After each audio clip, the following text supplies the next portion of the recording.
Hello everyone, आप सब कैसे हैं। मैं उम्मीद करता हूं कि बहुत अच्छे होंगे और अपनी पढ़ाई को बहुत अच्छे से कर रहे होंगे।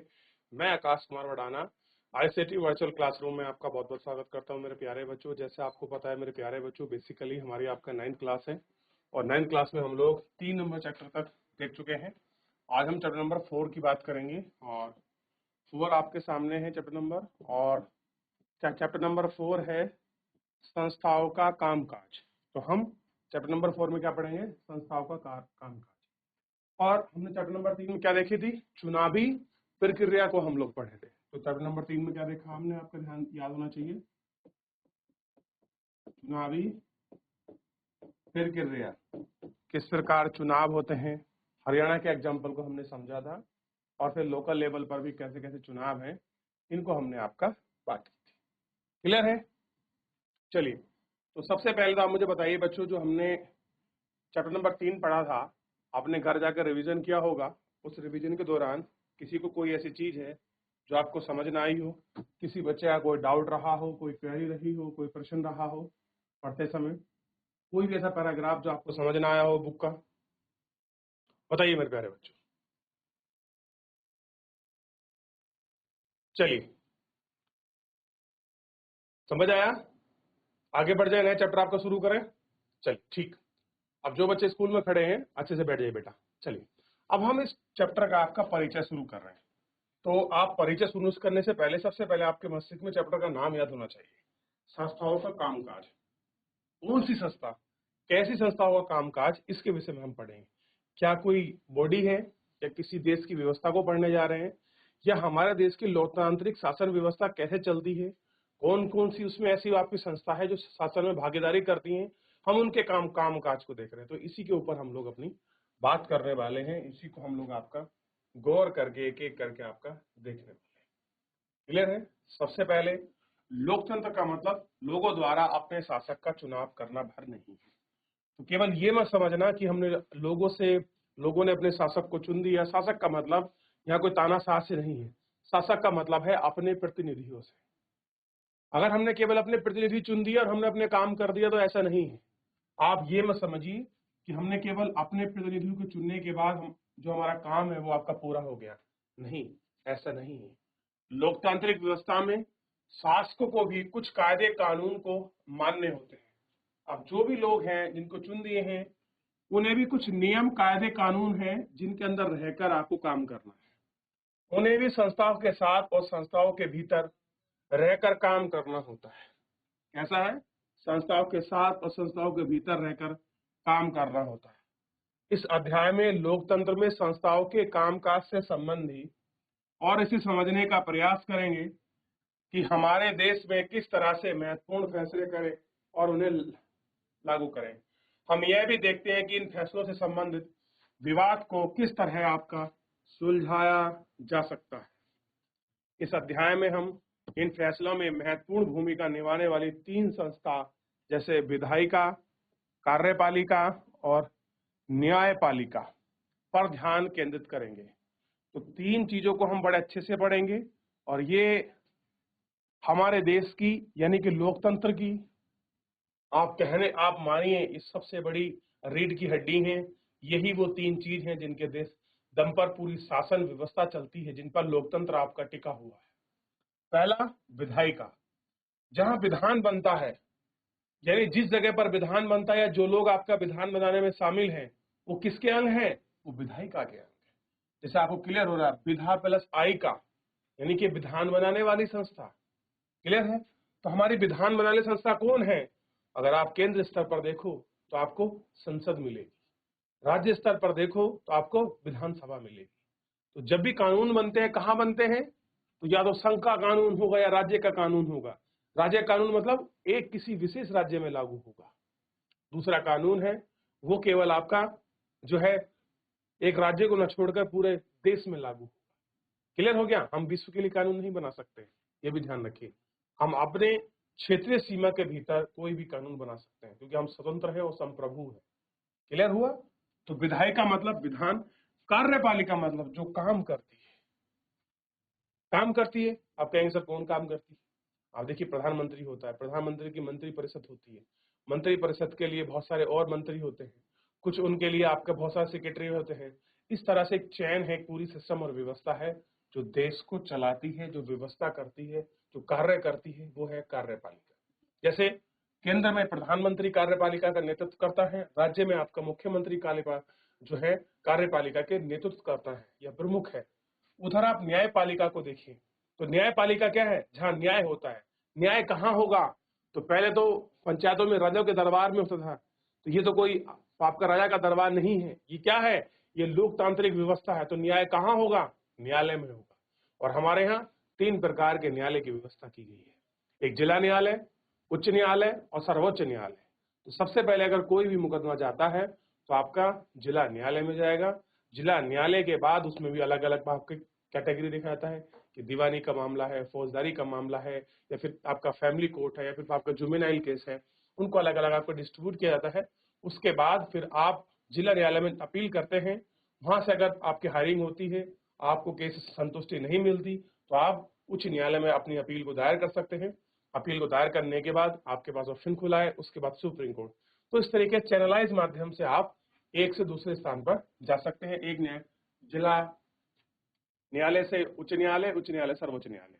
तो ये 3 प्रमुख पिलर हैं जो हम इस चैप्टर में पढ़ने जा रहे हैं। और ये मानिए सबसे महत्वपूर्ण, अगर हम कुछ पढ़ रहे हैं तो ये ही वो पिलर हैं जो हमको इस चैप्टर में आपका पढ़ना है। और गौर करके हमने इन पिलरों को आपका अपने चैप्टर में देखना है। सबसे महत्वपूर्ण कार्यपालिका, विधायपालिका और न्यायपालिका है। इन तीनों पालिका को हमको पढ़ना है ताकि सारी चीजें बड़े अच्छे से आपको स्पष्ट हो जाए। क्लियर है? अब यहां तक आप पढ़ चुके, गौर कर चुके, यहां से आगे आपको देखना है। चलिए आगे बढ़ गए। करें आप पहले की कक्षाओं में इन संस्थाओं के बारे में कुछ जानकारी हासिल कर चुके होंगे। तो छोटी मोटी जानकारी, कुछ चीजें आपको इस जगह में आप पढ़ चुके होंगे इनके बारे में कि भाई कार्यपालिका क्या होती है, विधायिका क्या होती है, न्यायपालिका क्या होती है, जरूर पढ़ चुके होंगे। उन्होंने उनको संक्षेप में वर्णन करके कुछ महत्वपूर्ण सवालों पर ध्यान देंगे। कह रहे हम संक्षेप में पढ़ेंगे, बहुत बड़े विस्तृत रूप में नहीं पढ़ेंगे। और हर संस्था के संबंध में यह प्रश्न करेंगे कि किस तरह काम करती है, एक संस्था दूसरी संस्था से कैसे जुड़ी है। देखिए सबसे बड़ी बात है, एक संस्था दूसरी संस्था से आपका जुड़ी हुई भी है। इन कामों की क्या सीमा है, क्या ज्यादा लोकतांत्रिक बनाती है, इस अध्याय का कुछ उद्देश्य को समझना है। जिस तरह से ये संस्थाएं मिलकर सरकार का काम करती हैं, कई बार हम उनकी तुलना दूसरी लोकतांत्रिक व्यवस्थाओं से, इस संस्थाओं से करते हैं। इस अध्याय में हम राष्ट्रीय स्तर पर कामकाज उदाहरण देगी। राष्ट्रीय स्तर पर देश भर में सरकार को केंद्र और संघ की शक्ति कहकर इस अध्याय में पढ़ते हैं। इस प्रकार सरकार कामकाज और उदाहरणों पर भी आपका नजर रखेंगे या रखते हैं। इन सबको हम लोग आपका देखें। प्रमुख नीतिगत फैसले कैसे लिए जाते हैं? कह रहे हैं जो प्रमुख आपका नीतिगत फैसले हैं वो कैसे लिए जाते हैं। एक सरकारी आदेश 13 अगस्त 1990 के दिन में भारत सरकार ने एक आदेश जारी किया, कार्यालय विज्ञापन कहा गया। सभी सरकारी आदेशों की तरह इस विज्ञापन पर भी एक संख्या थी। आप देखते हैं ना, कभी कोशिश करिए, अगर आपको गजट में जब कोई नंबर चढ़ता है तो उसके बाद एक अध्यादेश आता है, उसका नंबर लिखा होता है। पढ़िए कभी मौका मिला अच्छे बारीक करके। तो इस अध्याय में उसकी संख्या को जानते हैं। OMN नंबर 36012319, यानी कि एक जो है आपका, ये देखिए इस तरीके से वो निकला था।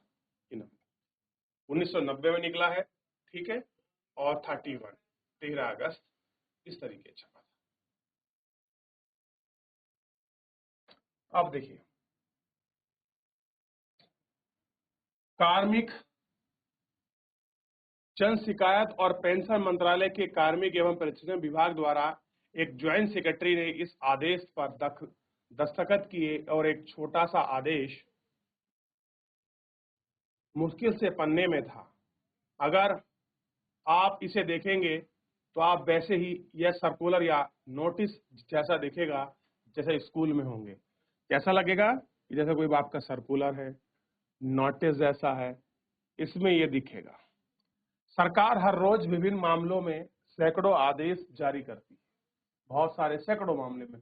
हर विभाग है, हर विभाग में बहुत सारे मंत्रालय हैं, और मंत्रालयों को अलग अलग आपके डिपार्टमेंट है, सबको कोई ना कोई जो आदेश है वो हर बार आपका जाता रहता है और ये देखते हैं। लेकिन यह आदेश बहुत महत्वपूर्ण था और कई सालों तक विवाद का कारण बना रहा। और कैसा है, कई सालों तक विवाद का कारण बना रहा। और यह निर्णय किस तरह से लिया गया है और उसके बाद क्या हुआ, कि हम इन लोगों ने कैसे डिसाइड किया है, क्या हुआ है, इन सब चीजों को आपका देखा गया। इस सरकारी आदेश में एक प्रमुख नीतिगत फैसले की घोषणा की गई और इसमें कहा गया था कि भारत सरकार के सरकारी पदों और सेवाओं में सब 27% फीसदी का मतलब है परसेंट रिक्त सामाजिक और शैक्षणिक दृष्टि से पिछड़े वर्ग यानी कि EIBC के लिए आरक्षित होंगे। ये बात की गई थी कि भारत सरकार में जो भी पद आएंगे, ये जो भी सरकारी सेवा आएगी, उसमें 27% सामाजिक और शैक्षणिक दृष्टि से जो आपके लोग पिछड़ गए हैं, SEBC के तहत जो लोग हैं, ये उनकी रिजर्व कैटेगरी है, उन लोगों को ये आपका 27% सीट उनके लिए रिजर्व। मान लीजिए 100 सीट आई हैं, तो 100 में से 27 सीटें किनकी होंगी, इन लोगों के लिए आपका रिजर्व रखेंगे जो सामाजिक और शैक्षणिक दृष्टि से पिछड़ गए। अब जिन जाति समूह को सरकार पिछड़ा मानती है, उनका एक नाम क्या है, social and educational backward calls है। अब यह नौकरी में आरक्षण का लाभ हेतु अनुसूचित जाति अनुसूचित जनजाति को ही मिलता था। अब SIB या सामाजिक शैक्षणिक अवैध से पिछड़े वर्गों के लिए तीसरी श्रेणी तैयार की गई, यानी कि पहले केवल SC ST श्रेणी के अंतर्गत आते थे, अब एक और नई श्रेणी इसके अंतर्गत आ गई। यह लोग 27% नौकरियों के लिए प्रतियोगिता नहीं कर रहे हैं, या इनके लिए ये सारे कंपटीशन जो है आपका नहीं करते हैं, आप इनको अच्छे से देख सकते हैं। ठीक, निर्णय लेने वाले अब क्या चीज है जो इनमें आपके निर्णय लिए जाएंगे, इनको हम लोग आपका देखेंगे। ठीक, तो इसमें आगे बढ़ने से पहले थोड़ा सा एक बार आप देख लीजिए कि नीतिगत फैसले कैसे लिए जाते हैं, पीछे कुछ पढ़ना है। यहाँ तक आप कहेंगे सर बड़ा स्लो पढ़ा रहे हैं, लेकिन बच्चों मेरा मतलब ये है कि केवल हम चैप्टर ना पढ़ें, हम चीज़ों को समझें, और जब कभी न्यूज़पेपर या कुछ इस तरह की चीज़ें हमको दिखाई दें तो हम उसको लिंक कर पाएं और उसको समझ पाएं कि आखिर में ये घटना घटी है तो क्यों हो रहा है, इसके फैसले और व्यक्तिगत मुद्दे किस प्रकार से हैं, इन सब पर ध्यान देना बहुत ज़्यादा जरूरी है। निर्णय लेने वाले, इस विज्ञापन को जारी करने का फैसला किया गया। यह जाहिर है कि अकेला उस व्यक्ति में इतना बड़ा फैसला नहीं किया होगा जिसके हस्ताक्षर पर दस्तावेज के हस्ताक्षर थे। यानी कि अगर ये फैसला लिया गया है तो जो ज्वाइंट सेक्रेटरी ने जिस पर वो आपका अपने सिग्नेचर किया था इस ऑर्डर पर, अकेला वो फैसला नहीं ले सकता है, ये बात क्लियर। जिसके हस्ताक्षर उस दस्तावेज पर हैं, वह अपने मंत्री द्वारा दिए गए निर्देश को लागू करने वाला अधिकारी है। किसने दिया है, मंत्री के जो डायरेक्शन दिए गए थे उसी को लागू करने वाला कोई अधिकारी है। कामुक और प्रशिक्षण विभाग यानी कि कार्मिक और प्रशिक्षण विभाग के मंत्री ने भी खुद यह निर्णय नहीं लिया होगा, उन्हें आप अनुदान लगता है। इतने बड़े निर्णय लेने में देश के सभी प्रमुख अधिकारी शामिल होंगे। आपने पिछली कक्षाओं में इन सब के बारे में कुछ पहले पढ़ा है, अब एक बार फिर इन प्रमुख बिंदुओं पर सरकारी नजर डालते हैं। क्या डालते हैं, सरकारी नजर डालते हैं। राष्ट्रपति राष्ट्र अध्यक्ष होता है और औपचारिक रूप से देश का सबसे बड़ा अधिकारी होता है। अधिकारी कह लीजिए, फर्स्ट नागरिक कह लीजिए, सर्वे सर्वा कह लीजिए, राष्ट्र अध्यक्ष कह लीजिए, प्रथम नागरिक, जो कहना आप कह लीजिए, सब एक ही मीनिंग है। प्रधानमंत्री भारत सरकार के प्रमुख होते हैं और दरअसल सरकार की ओर से अधिकांश अधिकार का इस्तेमाल वही करता है, यानी कि राष्ट्रपति का जितना भी अधिकार है वो कौन लागू करते हैं, ये सब प्रधानमंत्री ही करते हैं। ठीक, प्रधानमंत्री की सिफारिश पर राष्ट्रपति मंत्रियों को नियुक्त करता है।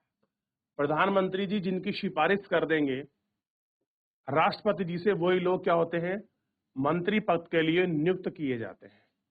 इनसे बनने वाले मंत्रिमंडल की बैठक में ही राजकाज से जुड़े अधिकार निर्णय लिए जाते हैं। क्या होगा, किस तरह से लागू होगा, इन सबके लागू करने संबंधी निर्णय यहां से ही आपका लिए जाते हैं। संसद में राष्ट्रपति और दोनों सदन होते हैं। दोनों सदन लोकसभा और राज्यसभा। देखिए क्या लिखा है, लोकसभा और राज्यसभा और राष्ट्रपति, इन तीनों को मिलकर क्या बनती है, आपकी संसद बनती है। प्रधानमंत्री को लोकसभा के सदस्य का महत्वपूर्ण बहुत जरूरी है। तो क्या कार्यपालिका विज्ञान से जुड़े मामले में ये सब शामिल है, इसके बारे में आपका पता करें। सरकारी आदेश एक लंबे समय की घटना का परिमाण है। भारत सरकार ने 1789 में दूसरे पिछड़ी जाति आयोग का गठन किया। इसकी अध्यक्षता देखिए एक बनन 13 अगस्त 1990 को। अब क्या हुआ, भारत सरकार ने 1789 में दूसरा नहीं पहला कब था, एक सेकंड, 13 अगस्त 1990 और यहाँ ये बना रहे हैं 89।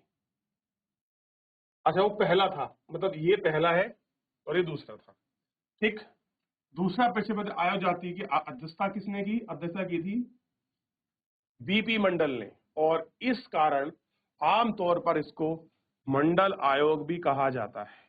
क्या कहा जाता है, मंडल आयोग भी कहा जाता है। तो मंडल आयोग किससे संबंधित है, तो क्लियर होना चाहिए कि भैया मंडल आयोग पिछड़ी जाति से संबंधित जो लोग हैं उनसे ये आपका संबंधित है। क्लियर है।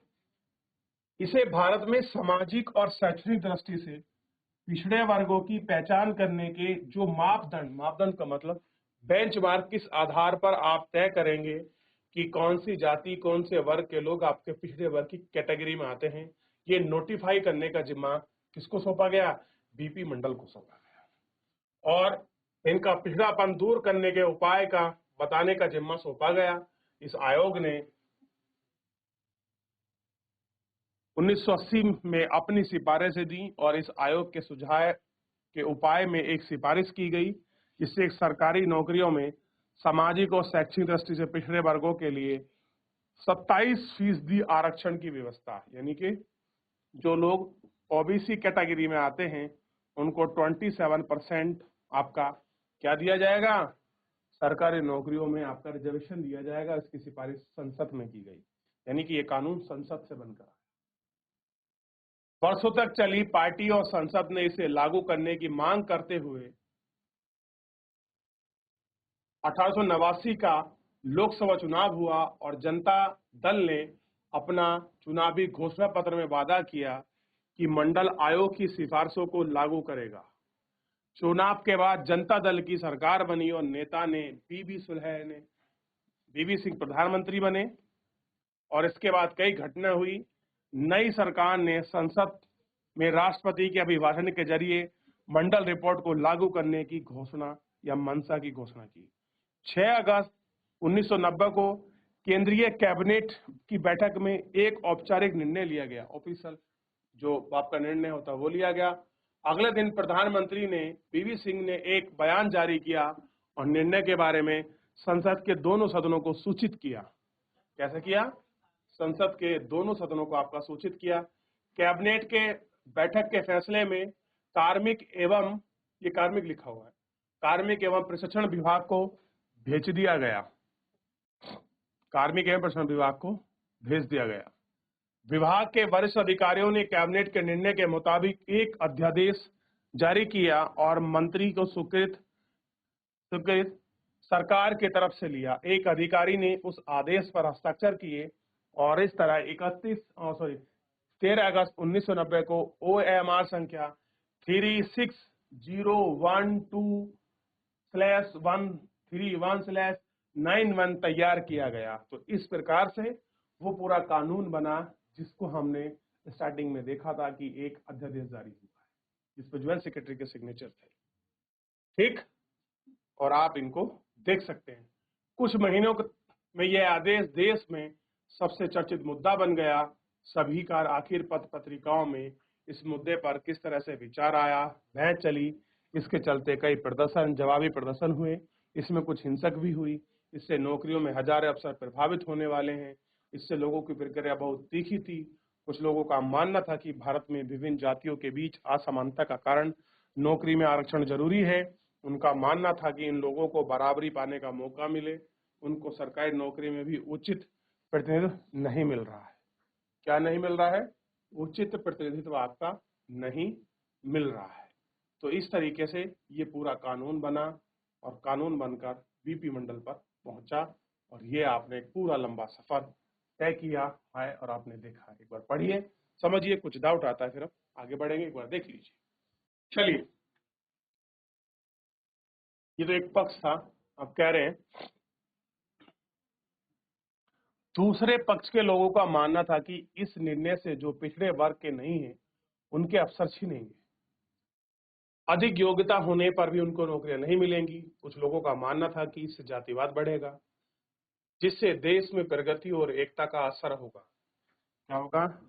प्रगति और एकता का असर होगा। यह निर्णय अच्छा है।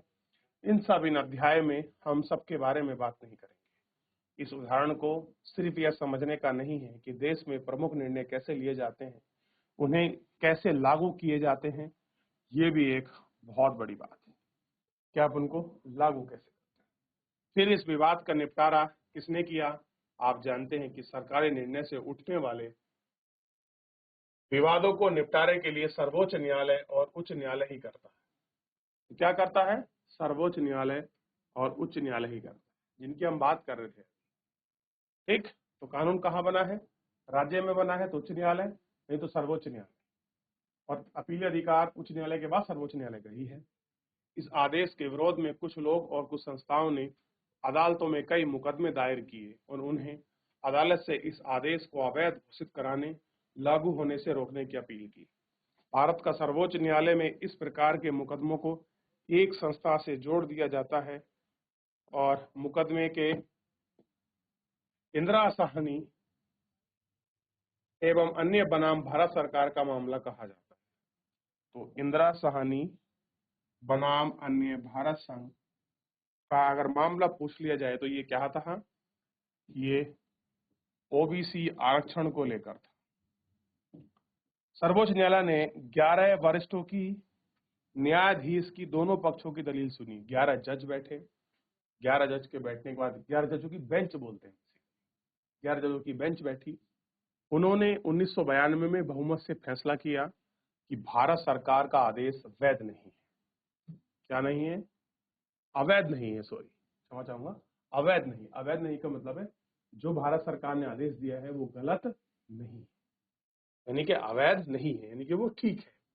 लेकिन सर्वोच्च न्यायालय ने सरकार को उनके मूल आदेश के कुछ संशोधन करने को कहा। पिछड़े वर्ग के अच्छी स्थिति वाले लोगों को आरक्षण का लाभ नहीं मिलना चाहिए। सरकार ने कहा कि जो लोग आरक्षण में हैं उसमें भी 2 कैटेगरी बनाइए आप। एक वो लोग हैं जिन्हें बाकी में जरूरत है, एक लोग हैं जिन्हें जरूरत नहीं है। तो 8 सितंबर 1993 को कार्मिक एवं प्रशिक्षण आयोग मंत्रालय ने एक आदेश जारी किया और विवाद को सुलझाते हुए तभी इस नीतिगत फैसले का अमल किया गया और उसको लागू किया गया। हाँ, जैसे कोर्ट ने कहा है, इस फैसले अब आपका सर्वोच्च न्यायालय कह रहा है, हम उसी अध्यानुसार कार्य करेंगे और उसी को अनुसार हम आपका देखेंगे। तो ये सारी बातें की गई, इस तरीके से कुछ आपका रिजोल्व हुई चीजें। ठीक, इस तरीके से हमने पूरा एक फैसला कैसे लिया जाता है, अपीली अधिकार कैसे बनता है। तो इसमें हमें कार्यपालिका, विधायी पालिका, देखिए कार्यपालिका क्या कर रही है? कार्य कर रही है, किसी कानून को लागू कराने के लिए नोटिस दिया।